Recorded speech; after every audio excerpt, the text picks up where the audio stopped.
నేడు అద్దంకి నియోజకవర్గంలోని కొరిసిపాడు మండలంలో మంత్రి గొట్టిపాటి రవికుమార్ పర్యటించారు.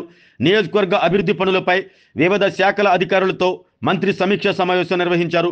కొరిసిపాడు మండలం ఎర్రబాలెం గ్రామంలో 1,20,00,000తో నిర్మించిన బీటీ రోడ్లు ప్రారంభించి నిర్మాణంలో ఉన్న రహదారులు, కమ్యూనిటీ హాళ్లు, ఇతర పనుల వివరాలను అడిగి తెలుసుకుని గత ప్రభుత్వ హయాంలో ముంపు గ్రామాల అభివృద్ధిని నిలిపివేశారని, ప్రస్తుతం అభివృద్ధి పనులు వేగవంతంగా చేయాలి అంటూ అధికారులను ఆదేశించారు.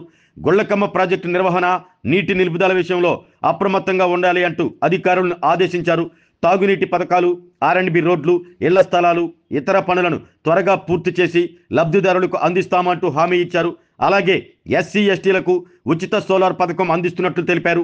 బీసీలకు 98,000, ఇతరులకు 78,000 సోలార్ సబ్సిడీ అందిస్తున్నట్లు మంత్రి గొట్టిపాటి పేర్కొన్నారు. ప్రభుత్వ భవనాలు, పాఠశాలలతో పాటు ప్రభుత్వ కార్యాలయాలపైన సోలార్ ఏర్పాటు చేసి విద్యుత్ ఛార్జీలను తగ్గే దిశగా చర్యలు చేపట్టనున్నట్లు మంత్రి గొట్టిపాటి వివరించారు.